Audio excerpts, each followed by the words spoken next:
Fear is everywhere here. I can see it, smell it, feel it. But I can't let it pull me under. The emotional marketplace where emotions are sold, bartered, and stolen. And I'm running out of time. This place is alive. The emotions that fill the air, they cling to you, trying to pull you under. Joy glimmers in warm golds and soft yellows.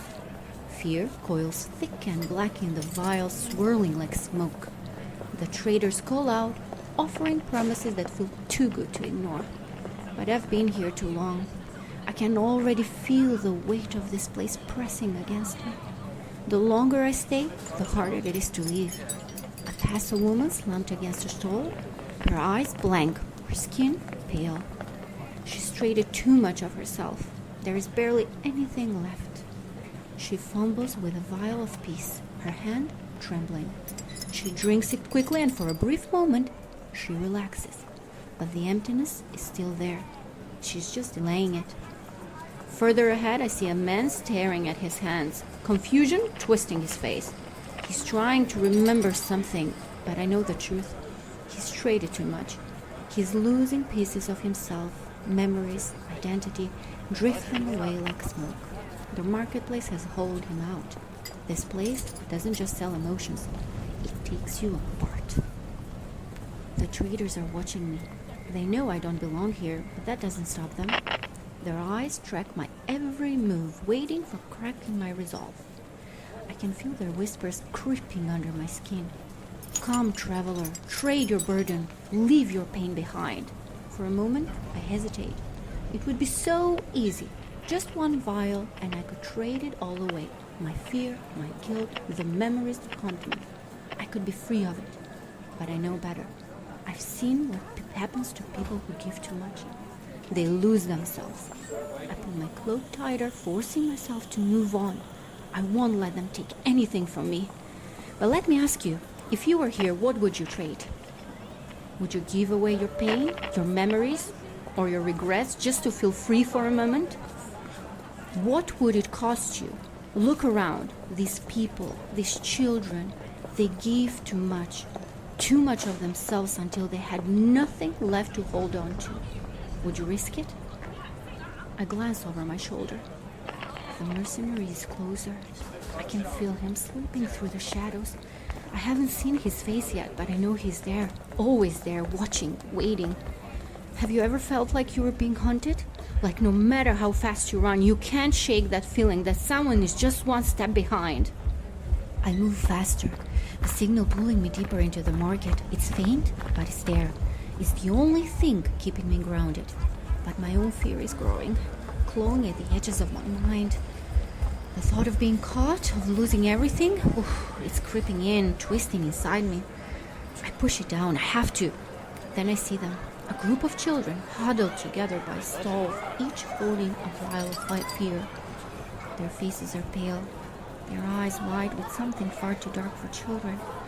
One boy cracks open his vial, his small hands shaking as he brings it to his lips. I freeze, my stomach twisting. He drinks it in one gulp.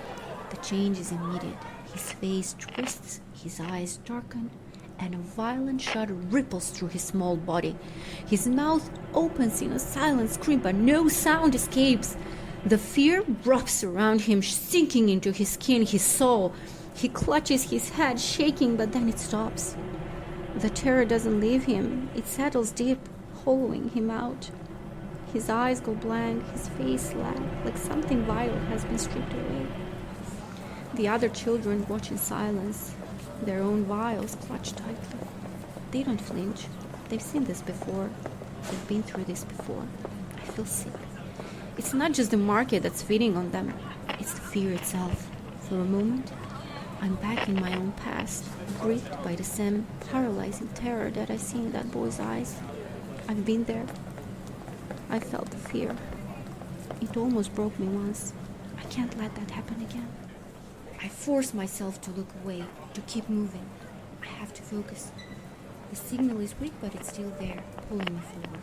I can't let this place consume me, not when I'm this close. The mercenary is closing in. My pulse quickens and I break into a run, darting between the stalls. The market shifts around me, the air growing thicker, heavier. The trader's whispers become more desperate, more aggressive as I pass. Trade it all away. Don't you want to be free? The crowd presses in around me, their faces blurring as I weave through the chaos. The emotions in the vials seem to react to my fear, seem brighter, stronger. It's as if the marketplace itself is feeding off my desperation, growing louder, darker. Then I feel it. The air shifts. He's here. I turn, and there he is, the mercenary. His hood is low, but I catch a glimpse of his eyes, sharp, cold, locked onto me. He doesn't rush. He knows I'm running. He's patient. He's waiting for me to slip. You think I'm your biggest problem, Kira? His voice is low, but it cuts through the noise. You have no idea what's coming. They're already watching. They'll come for you soon. A chill runs down my spine. They're already watching. Who is he talking about? Who are they? His words dig into my mind, leaving a cold, hollow feeling in my chest. This isn't just about him. There's something bigger, something more dangerous waiting for me, and it's getting closer. I try to keep my face steady, but the fear is creeping in, twisting in my stomach. I pull my cloak tighter, forcing a smirk. I've heard that before, but this time, something's different. Before he can react, I turn and sprint into the crowd. My legs burn as I push forward, my breath coming in sharp, ragged gasps. The market blurs around me, the noise crashing over me like a wave. It's getting harder to move, harder to breathe. The air feels heavy, thick, as if the marketplace itself is trying to trap me. I can hear him behind me, moving quickly, but I've been running long enough to know how to disappear. I dart into a narrow alley, my body pressed against the cold stone wall, hidden from view. The marketplace noise fades behind me, replaced by the sound of my heartbeat. Steady, but fast. I've escaped. But his words linger. They're already watching. I feel it now. Something in the air. Presence. It's closer than ever. I'm not safe. Not yet. I've escaped.